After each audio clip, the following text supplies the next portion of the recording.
to a new video. So today we're back with the iPad,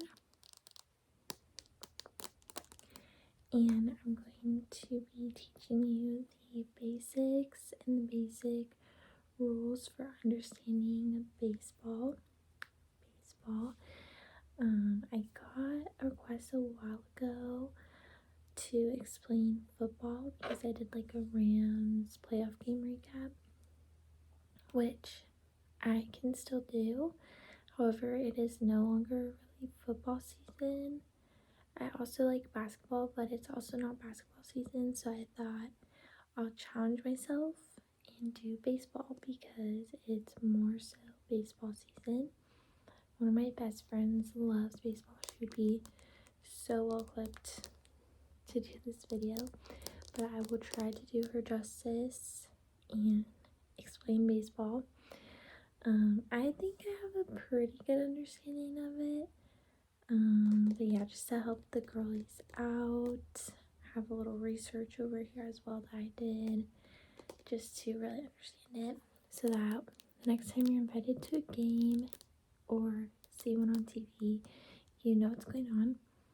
And if you already like baseball, then maybe it's just relaxing to hear about it more. So let's get started. So the basics are that two teams play like a lot of sports. This is your classic baseball field. Typically the defense or the team that is fielding is going to be out here. So there's a right fielder, a center fielder, and a left fielder, which I'll go into more depth, but I'm kind of just giving you an overview first. And then the pitcher is technically defense, like on the other team. And then on offense, you've got the person batting, like trying to hit the ball, the home runs, etc. And they might make it to first base, second base, third base until they complete the circle and get a point. Okay, so a game lasts 9 innings. In basketball and football, you have quarters and halves, but in baseball, you have innings, and there are 9 of them. And similar to basketball or football, you can go into overtime, but in baseball, it's called extra innings. So this is what a typical scoreboard will look like. So as you can see, you have the innings here. This one has, space for 10 if there is extra innings, but typically there is just 9 innings. And each inning has a top half, so either team A or the visitors bats, and then the bottom half represents the other team or the home team, their points. So each team gets 3 outs per inning, or per half inning. Each team gets 3 outs per half inning. So what an out is when the pitcher is throwing a ball to the batter and they strike them out. So if you know the saying or baseball, 3 strikes and you're out, that would count as an out. However, there's also balls, so where the ball kind of flies up and it's not technically a strike, it's called a ball, which I'll also go into. Or sometimes there's a foul ball, so that wouldn't go toward the strike or the out. But typically 3 strikes, 3 misses, you get an out, and the team gets 3 outs per half inning, and then they have to switch. So then the batting team goes to play defense and the defensive team goes to bat. The score just goes up by 1. So if you get a run, that's 1 point, and if you get a home run, that's also 1 point. So not necessarily like basketball where each score is 2 points typically. Free throws are 1 point. Or football where like a touchdown is 6. In baseball, it's just 1. And how you get a point is by running from home base through all the bases back to home base. So if you hit a home run, it goes so far out, they can't catch it, and you can fully just run the bases. Whoever's on the base gets home, you get home.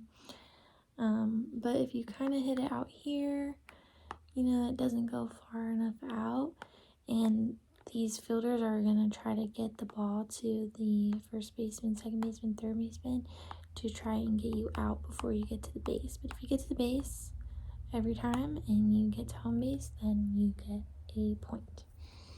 So there's typically 9 players on the field at a time, and the MLB rosters typically have 26 players total, but only 9 play defense at once. So this would be like a team roster, but again, only 9 would be on the field. And this is the 2003 Anaheim Angels. That is my born team, my team I was born with. My brothers love them. And we last won the World Series in 2002. And I was trying to get the 2002 Angels, but the photo had like a watermark on it. But yeah. But this would be like your typical size baseball team. So pretty big teams, similar to basketball, football, but dissimilar to basketball. Basketball, you can only have 5 players on the court, whereas baseball, you have some more. So, but again, you only have 9 on the field when your team is defense.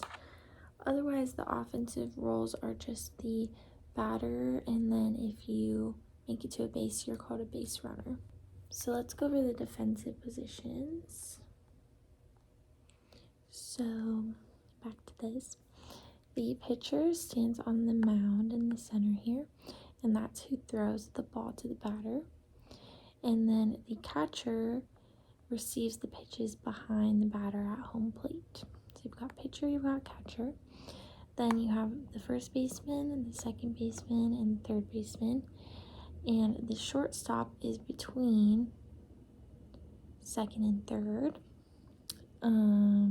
And then you have outfielders. So you have a left outfielder, center, and right.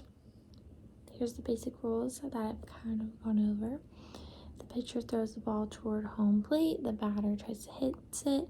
If it's a fair hit, he can start running toward the bases. And essentially a fair hit, there's this little imaginary box that the pitcher is allowed to throw the ball in. And if it's outside the box, it's not a fair hit. Like I said, 3 strikes and you're out. 4 balls or bad pitches, so those pitches that go outside the box and don't count as a strike if the batter doesn't hit them. And if the pitcher gives them 4 bad pitches or 4 balls, the batter gets to just walk as a free pass to first base. Then these fielders are trying to get the batters and the runners out by either catching the ball in the air. So if the batter hits it out and it's immediately caught, it's done deal. The batter doesn't get to go to the base. But if the batter hits it and it either rolls, it bounces, they have to like catch it off the ground, he can, keep running to the base, and the only way he'd get out is, say, the fielder pass it to the baseman, and then they try to tag the batter out. So the batter has to hit the base before they get tagged out, or they can throw it to the base before the runner even gets there and they'd be out. So again, let's go over the ways to get out. You either strike out, so 3 fair pitches and you miss them. Or what's called the fly out, so one of the fielders or the baseman just catches the ball right after you hit it. Ground out means when you're thrown out at base, or tag out when the runner is tagged with the ball. So then again, 1 run, the player safely reaches home plate, that's 1 point, or a home run, the ball is hit out of the park, and that's just an automatic, they can run the bases. So what's the best is if you have a batter here and you have a runner on first base, a runner on second base, a runner on third base, batter hits it out, then all of those get to run home and you get 4 points. But if you have no one on the bases and you hit a home run, then you just get 1 point because the batter's just gonna run around. So yeah, I recently went to a baseball game, MLB, and I didn't know what this meant. I was like, what is this? But this is what they show the total strikeouts, and it's oftentimes sponsored by, like, so this one's sponsored by Toyota, but where I was at, I think it was Jack in the Box. So a backwards K, or like an upside down K, means that the batter did not swing and they were called out on strikes by the umpire. So in other words, they just watched strike 3 go by. But then a regular right side up K means the batter swung and missed on strike 3. So like they tried to hit the ball but it failed. So like upwards K is a swing and a miss on strike 3, and a backwards K is the batter did not swing and the umpire just called strike 3. So yeah, that can be confusing if you're like a first time watcher, because it's like, how did they get a strike? They didn't even swing for the ball. But it still constitutes a strike if they were able, if it was a fair pitch and they were able to hit it, but they just watched it go by. Okay, I know we love the iPad. I'm going to do a brief computer segment for the defensive positions. So just to go over what a pitcher looks like, they're on the mound. They're the one throwing the ball, and they kind of control the pace of the game. And a somewhat recent update to baseball is that there's a pitch clock, so they can't take forever to throw the pitches.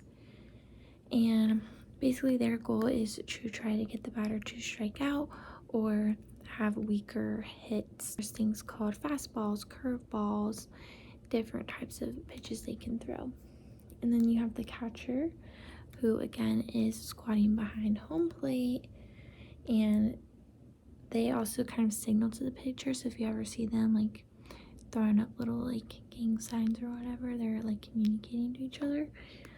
And also protects the plate and can out a runner getting to home base as well.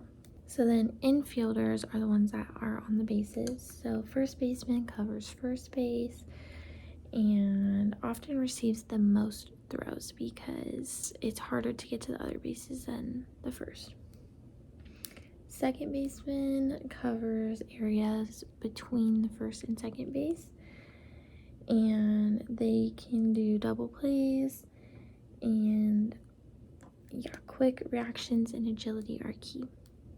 Then you have a shortstop who plays between second and third base. Often the best defender covers a lot of ground and makes long throws.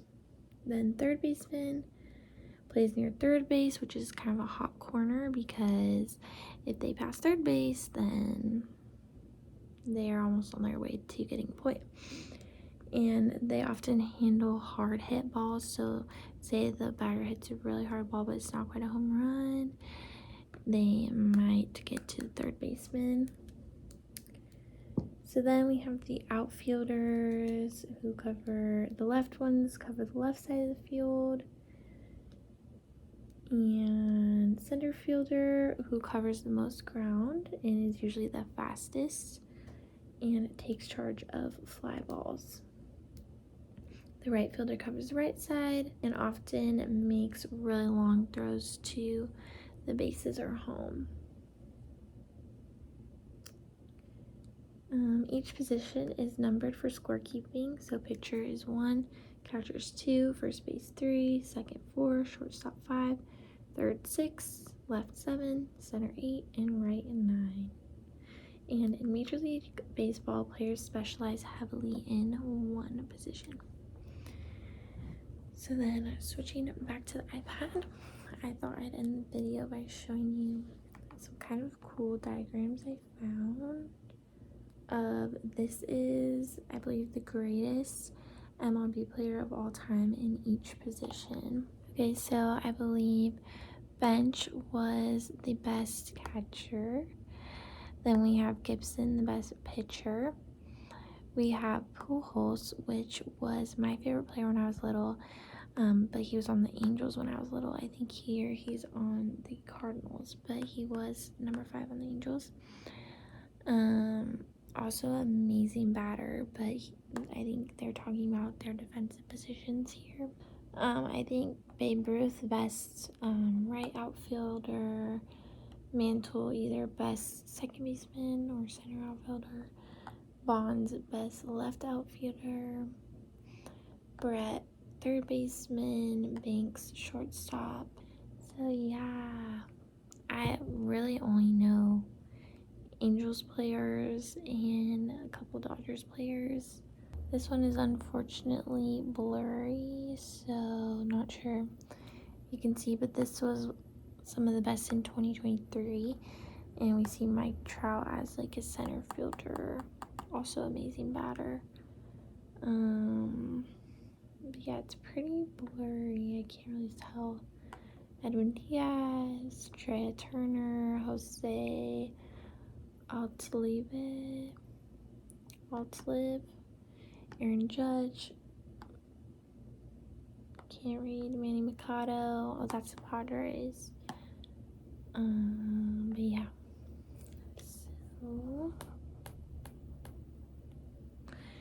yeah, I hope you enjoyed this video with the iPad and explaining baseball to you as a girl to the best of my ability. Hopefully helping out some of the other girls or guys who don't really know what's happening. But yeah, thanks so much for watching, and I'll see you in the next video.